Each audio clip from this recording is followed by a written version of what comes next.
Mission विपक्षी एकता की मुहिम में जुटे मुख्यमंत्री नीतीश कुमार का लगता है चुनावी रंग धीरे धीरे अब चढ़ने लगा है।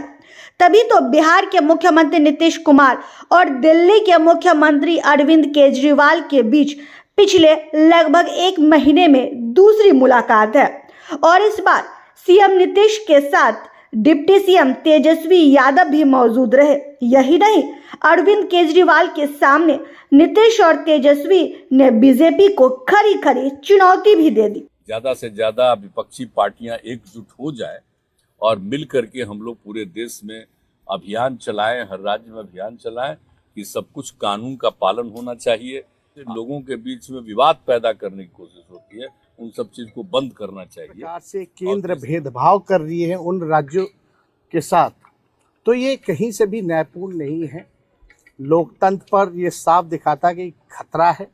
ये लोग संविधान को बदलना चाहते हैं, जो हर केस हम लोग मिल करके होने नहीं देंगे। दोनों दिग्गज नेताओं की यह मुलाकात ऐसे समय में हुई जब सीएम केजरीवाल ने दिल्ली सर्विसेज को लेकर केंद्र सरकार द्वारा लाए गए अध्यादेश के खिलाफ समर्थन मांगा है। सुप्रीम कोर्ट का आदेश आया था जिसमें सुप्रीम कोर्ट ने सारी पावर्स दिल्ली की चुनी हुई सरकार को दी थी। उसके बाद उसके 8वें दिन, सुप्रीम कोर्ट का आदेश आने के 8वें दिन, 8 दिन के अंदर उन्होंने अध्यादेश जारी करके सुप्रीम कोर्ट के ऑर्डर को पलट दिया। चुनी हुई सरकार की सारी शक्तियां छीन ली, सरकार को बिल्कुल पंगु बना दिया और सारी ताकत एलजी को दे दी कि अब एलजी दिल्ली चलाएंगे। 5-0 से जजमेंट आया था, पांचों जजों ने, संविधान पीठ ने जजमेंट दिया था, उस जजमेंट को पलट दिया 8 दिन के अंदर।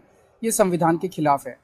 उसके बारे में नीतीश जी आज आए थे और उनसे काफ़ी डिटेल में चर्चा हुई। उन्होंने पूरी तरह से समर्थन जाहिर किया कि ये वो हमारे साथ हैं, दिल्ली के लोगों के साथ हैं और पूरे देश के अंदर विपक्ष को एकत्रित करने में जुड़े हुए हैं। मैंने उनसे निवेदन किया कि अगर सारा विपक्ष इकट्ठा हो जाता है, नॉन बीजेपी सारी पार्टियां इकट्ठी हो जाती हैं, तो एक तरह से राज्यसभा के अंदर अगर ये इसको बिल के रूप में लेके आते हैं तो इसको बिल के रूप में हराया जा सकता है राज्यसभा के अंदर। और अगर राज्यसभा के अंदर ये बिल हार गया तो ये एक तरह से 2024 का सेमीफाइनल होगा। फिर एक मैसेज चला जाएगा पूरे देश के अंदर। ये बिल अगर हार जाता है तो मैसेज पूरे देश में जाएगा कि 2024 के अंदर बीजेपी की सरकार जा रही है। सुप्रीम कोर्ट का फैसला हुआ, बहुत अच्छा लगा और हम लोग तो देखते ही रहे। अब उसके बाद जो कुछ भी करने की कोशिश हो रही है केंद्र सरकार के द्वारा, ये तो एक विचित्र बात है। अब आप जरा संविधान को देख लीजिए, क्या अधिकार है। जब गवर्नमेंट बनाई जाती है, इलेक्टेड सरकार बनती है, तो उनको जो अधिकार दिया गया है उसको कैसे आप हटा सकते हैं? ऐसा तो कुछ नहीं है। लेकिन अब किस तरह से हो रहा है, इसलिए तो हम लोग कह रहे हैं कि सारे देश में सब लोग एकजुट हों ताकि ये लोग संविधान का भी और किसी भी चीज का अपने ढंग से जो इधर से उधर कर रहे हैं और किस तरह का माहौल बन रहा है। अब दिल्ली में इनको लोगों ने किस तरह से बहुमत दिया है और किस तरह से सब लोग साथ हैं और हम लोग इस बात को मानते हैं कि काम कर रहे हैं, बहुत अच्छा काम कर रहे हैं। और उसके बाद सुप्रीम कोर्ट का भी फैसला हो जाए तो राज्य सरकार को जो अधिकार है काम करने का, उस काम को रोक दिया जाएगा। ये सब तो बहुत ही आश्चर्य का विषय है। तो ये हम लोग तो बिल्कुल इनके साथ हैं और जो कुछ भी है हम लोग जो आगे भी जो मीटिंग करेंगे, जो हम लोग कोशिश कर रहे हैं कि ज्यादा से ज्यादा विपक्षी पार्टियां एकजुट हो जाए और मिल करके हम लोग पूरे देश में अभियान चलाएं, हर राज्य में अभियान चलाएं कि सब कुछ कानून का पालन होना चाहिए। आपस में सब लोगों के बीच में प्रेम और भाईचारे का भाव होना चाहिए और जिस तरह से लोगों के बीच में विवाद पैदा करने की कोशिश होती है, उन सब चीज को बंद करना चाहिए।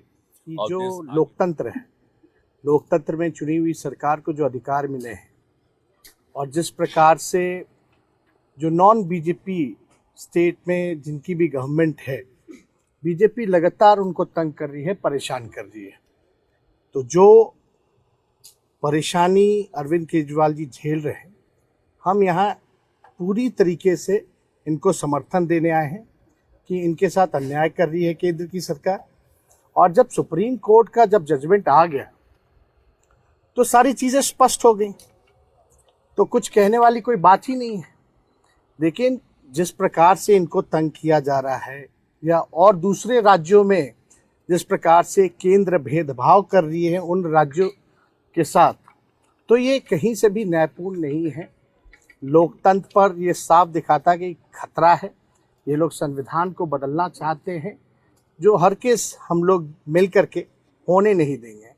और मान लीजिए अगर दिल्ली में बीजेपी की सरकार रहती तो क्या एलजी की हिम्मत होती इस प्रकार का काम करने की? तो एक बात से पूरी तरीके से हम लोग विश्वास के साथ कह सकते हैं, जितना भी ये अरविंद केजरीवाल जी को सताएंगे, तंग करेंगे, ये उतने ही मजबूत होंगे। और मैं पूर्ण विश्वास के साथ कह सकता हूँ कि बीजेपी कभी भी दिल्ली में वापसी नहीं करेगी। तो हम लोग सब लोग इनके समर्थन में हैं।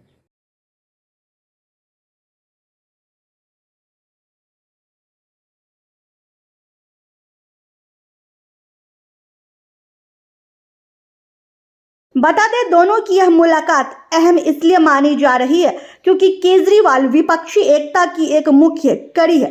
अब 23 मई से केजरीवाल विपक्षी दलों के नेताओं से मुलाकात की अपनी शुरुआत करेंगे, जिसकी शुरुआत पश्चिम बंगाल से होगी। अब इंतजार 2024